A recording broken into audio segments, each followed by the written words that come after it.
The Palestinians in this movie are the lowest of the low. We see them solely as vicious gunmen, wide-eyed maniacs. They will kill anyone, anywhere, anytime, for any reason. There's one brutal image in particular of a burnt-out bus with a dead Jewish woman tied to its side, with the Star of David carved into her back.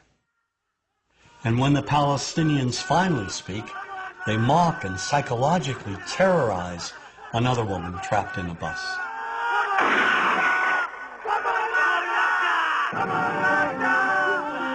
Well, if we jump forward a decade to the film Black Sunday, the Palestinian terrorist is now a woman.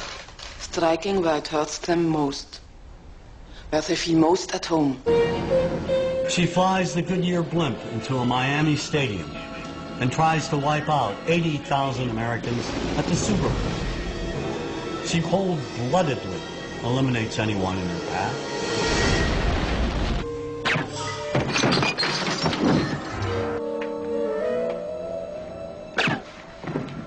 The movies that we see basically follow Washington's policies.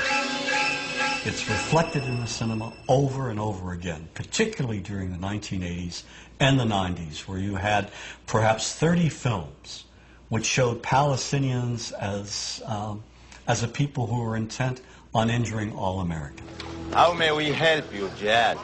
One of the most despicable portrayals of Arabs and Palestinians occurs in the 1987 film Death Before Dishonor. First, they murder a guard, and then slaughter an Israeli family.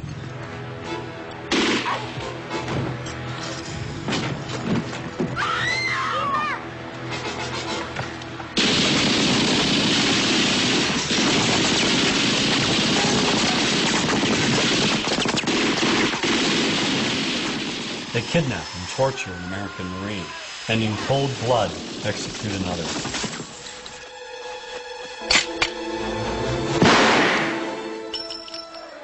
And they burn the American flag right in front of the American embassy, and then dispatch a suicide bomber to blow it up.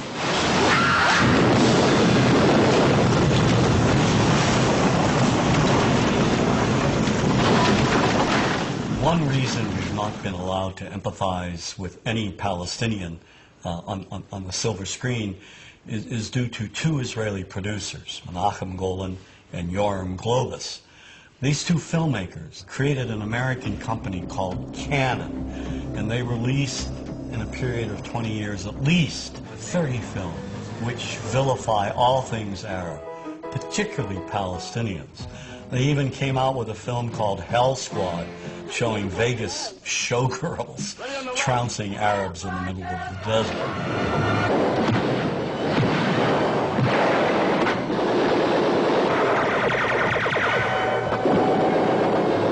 I think the most effective film they've ever done, one of the most popular and most racist, is the Delta Force. Here Palestinians hijack a plane and terrorize the passengers, especially the Jewish ones. Pick out the passport with Jewish names. There is no form of communication more powerful than film in creating propaganda, and Golan and Globus took it to another level. Certainly American producers play a role in vilifying Palestinians. I mean, perhaps the most anti-Palestinian film is True Law. This apparently is the same group which just detonated a nuclear bomb in the Florida Keys. Crimson Jihad will rain fire on one major U.S. city each week until our demands are met. This film is shown on television almost every week, over and over again.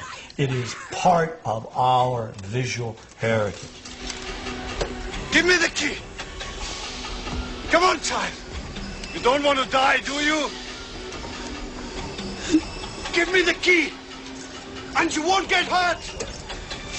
I give you my word! No way, you wacko! And we never see Palestinians who suffer under occupation, Palestinians in refugee camps, Palestinians who are victimized, who are killed, innocent Palestinians. These images are denied us. Now, why are they denied? Is there an unwritten code in Hollywood saying we cannot and will not humanize Palestinians? I mean, why can't we humanize Palestinians in the same manner in which we humanize Israelis? Is not the life of a Palestinian child, media-wise, Hollywood-wise, politically-wise, as important, as humane, as valuable as the life of an Israeli child? And if the answer to that is yes, why can't we see that on silver screens?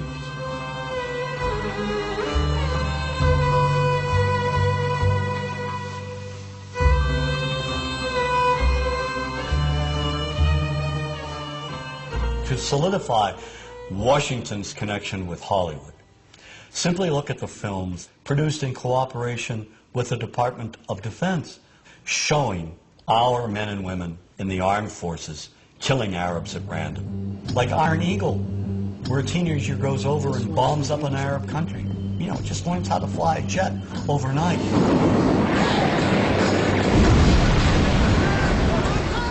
And then, of course, Navy SEALs with Charlie Sheen goes over to Lebanon and obliterates scores of Arabs.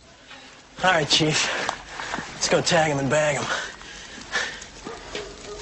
Of all the Department of Defense films, the one that will stand the test of time as being the most racist is Rules of Engagement.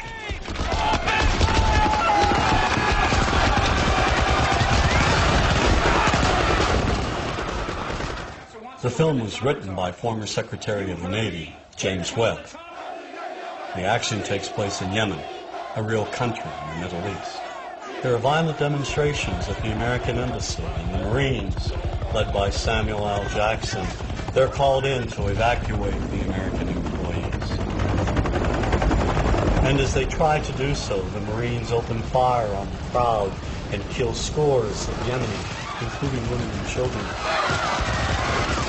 And in the investigation that follows, Tommy Lee Jones, the lawyer who represents the Samuel Jackson character, goes to Yemen to investigate.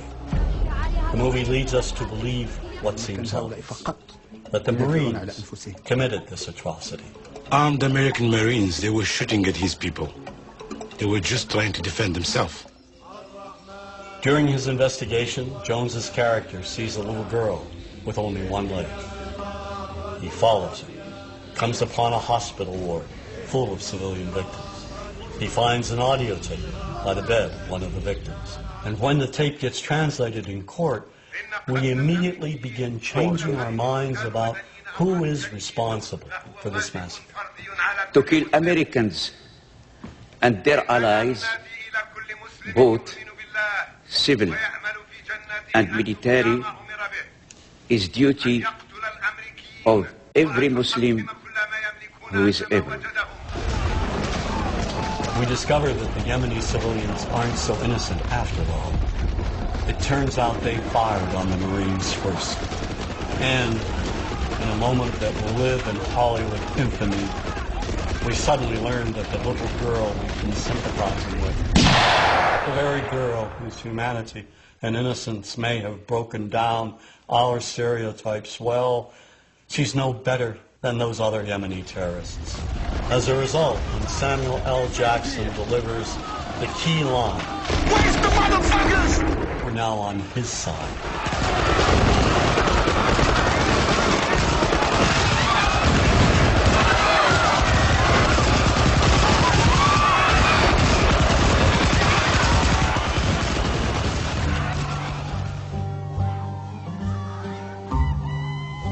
Why does this matter? Because in the end, the massacre of even women and children has been justified and applauded. It's a slaughter, yes, but it's a righteous slaughter. Sergeant Mack. Sir? Contact all stations. Mission complete. The humanity is not there. And if we cannot see the Arab humanity, what's left? If we feel nothing, if we feel that Arabs are not like us, or not like anyone else, then let's kill them all. Then they deserve to die, right?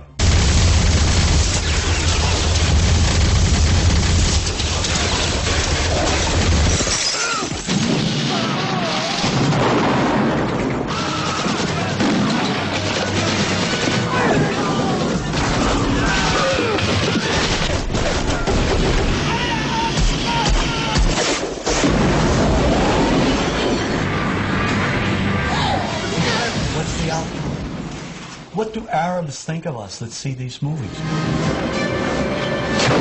Because these movies are rented 25 cents American each. Movies showing us killing them.